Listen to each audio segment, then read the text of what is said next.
viendrait de loin. Pour conclure, rapidement, comme vous savez le faire,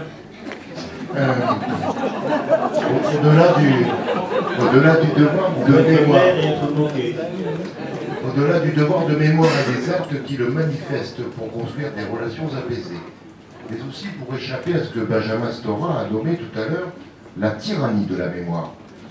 Chaque jour, que pouvons-nous étudier, que pouvons-nous explorer pour demain aller plus loin encore dans des relations apaisées entre la France et l'Algérie, mais également tout simplement entre les liens.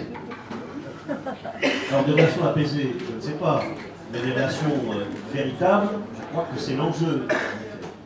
Alors, simplement deux mots pour revenir sur l'ensemble du débat. On a bien vu, et ça a été expliqué par à la fois Benjamin Stora et vous, monsieur. L'histoire est faite de mentalités, et les mentalités, elles ont des grandes ruptures, des petites, des évolutions. Et toute la question est de savoir comment on peut travailler sur ces ruptures à tous les niveaux. Parce qu'on le sait, Benjamin l'a dit aussi, l'histoire c'est d'abord l'histoire des vainqueurs. Et cette histoire des vainqueurs, elle est habillée. Et il l'a expliqué d'une part pour l'Algérie, au lendemain de l'indépendance. J'ai découvert beaucoup plus tard, moi, en fait, l'ensemble des ressorts qui, dans le mouvement nationaliste algérien, avant même la guerre d'Algérie, pendant la guerre d'Algérie, et à l'issue de la guerre d'Algérie, comment ces courants politiques et historiques se sont mêlés, combattus, hein, réemmêlés, etc.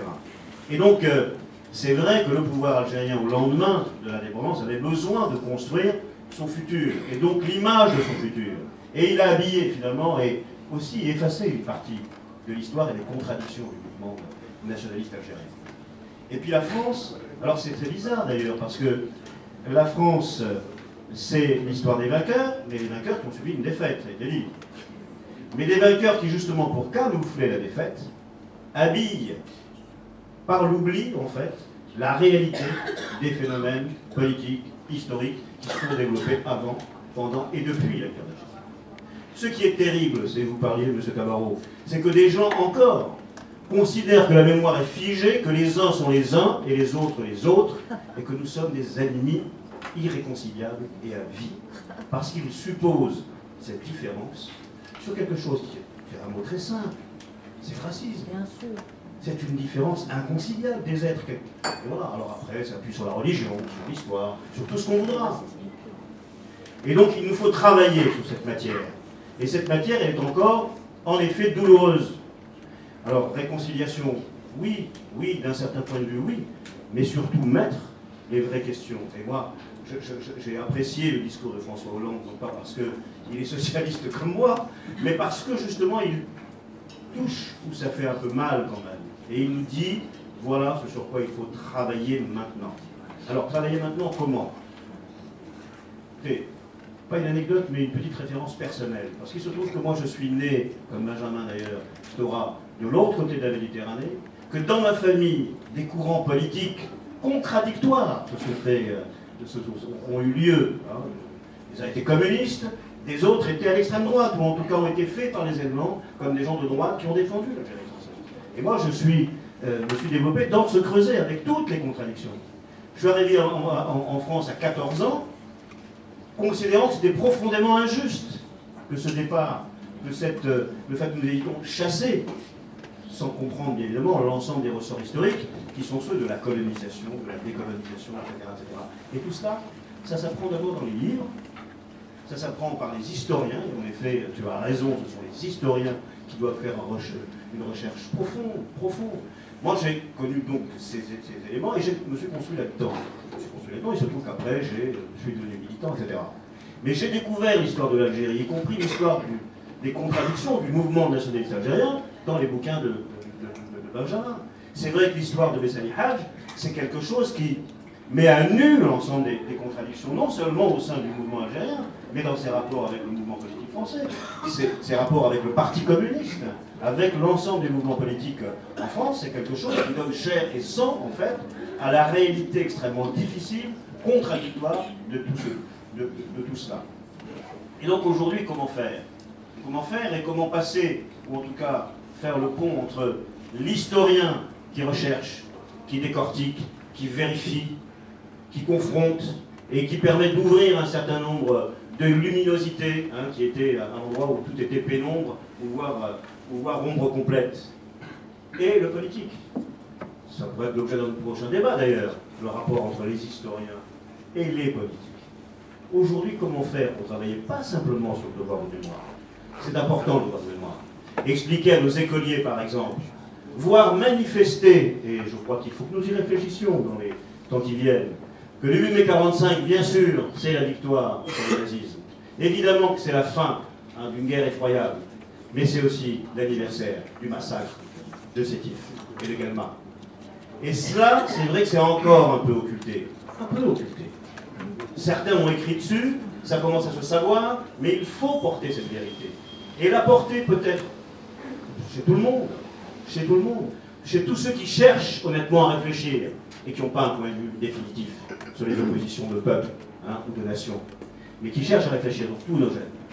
Et surtout chez nos jeunes qui, parce qu'ils sont issus d'une histoire dans laquelle ils ont vécu des ruptures mentales extrêmement importantes. Les jeunes qui sont issus d'Algérie et qui sont venus au cours des différentes années, hein, Benjamin Stora a expliqué les différentes strates, y compris très récentes, de gens et de jeunes arrivés d'Algérie.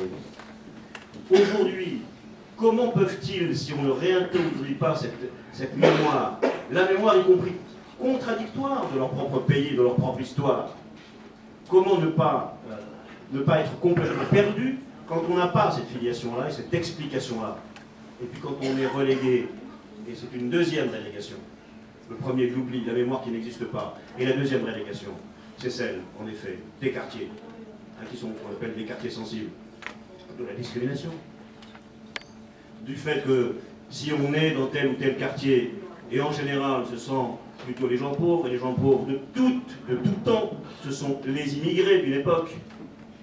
Si on ajoute en fait à la relégation historique, à l'oubli de mémoire, à la condamnation, et justement à ce poids de la mémoire, qui parce qu'il est paralysant, parce que pas mis en lumière, si on y rajoute toutes les conséquences, toutes les contradictions, des conditions sociales dans lesquelles des milliers et des milliers de gens sont jetés dans nos banlieues, alors on n'a pas l'explication. Mais un des éléments qui peut permettre de comprendre comment mature au sein de nos populations, d'une partie de notre population, des situations qui peuvent trouver parfois des explosions dans les événements de 2005. Et que donc il nous faut, alors ça ne justifie rien, ceux qui ont fait des actes délictueux, il faut les condamner comme tels, mais si on ne cherche pas à comprendre comment pouvoir faire progresser. Donc Tariq Libni le disait à un moment donné, comment travailler, comment se développer dans ces contradictions-là. Lorsque nous défendons pour un certain nombre le droit de vote aux immigrés, ce n'est pas par simple calcul électoraliste d'une majorité que nous pourrions faire, parce que les gens sont assez grands, ils évoluent, et choisir entre les uns et les autres, une fois qu'ils ont compris, ils le font très tranquillement. Mais parce qu'il y a derrière un enjeu historique, justement, celui de faire que l'égalité n'est pas un simple mot.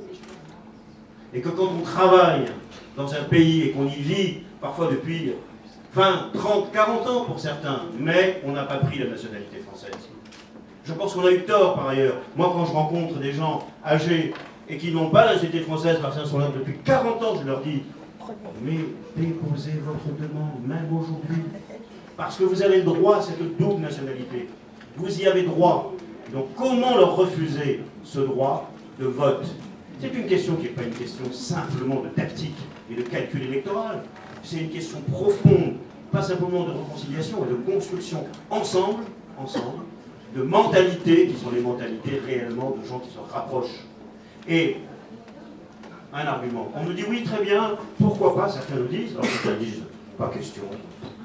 Ce serait, en fait, on va réintroduire en France l'islamisme complet, enfin bref, tous les grands démons que l'on fait ressurgir à l'occasion du fait que les gens qui n'ont pas la nationalité française, alors qu'ils sont ici depuis beaucoup plus longtemps que dans le pays où ils sont nés, où ils ont vécu précédemment, en fait, et donc ils sont complètement intégrés à la vie politique française, en réalité, par toutes les fibres de leur chair, y compris la plupart du temps. Ils ne retourneront pas se faire enterrer au pays parce que leur histoire maintenant et leurs enfants et leurs petits-enfants sont là. Comment ne pas les accueillir dans une démarche commune? C'est ça la question qui est posée. Et donc l'argument même de oui, mais attention, la réciprocité. Ça ne peut pas être un argument premier de la réciprocité.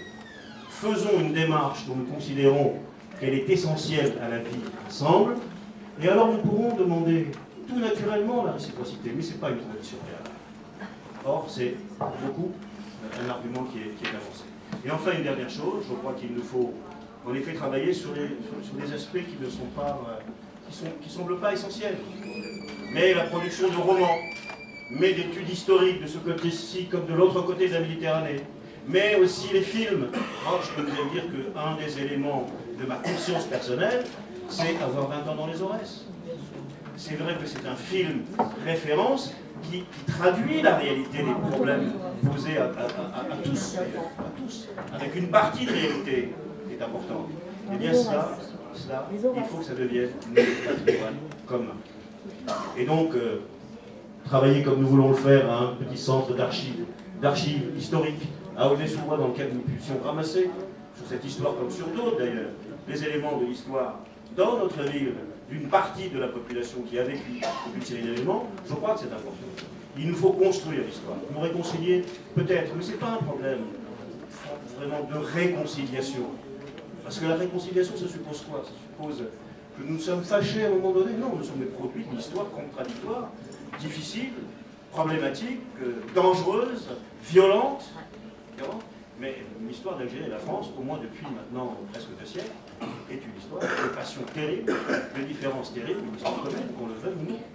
Pour peu que la démarche commune, de ce côté-ci comme de l'autre côté, mais moi je suis ici, et donc c'est ici que je milite comme politique, c'est de donner en effet la dignité de la reconnaissance du fait qu'on est tous des êtres humains et donc des êtres politiques. Et ma plus grande joie, une des meilleures victoires, je crois, c'est d'avoir sur la liste du conseil municipal, ouvert, avec la volonté de le faire, et pourtant les contradictions n'étaient pas simples, et y compris l'accueil dans la population n'est pas forcément, comment dire, réalisé a priori, c'est d'avoir ouvert à un certain nombre de mes compatriotes, mais d'origine étrangère, sur la liste du conseil municipal aux dernières élections, en fait, des places de responsabilité importantes, parce que c'est aussi la manière dont le politique peut faire avancer un certain nombre de relations qu'il faut continuer à tisser.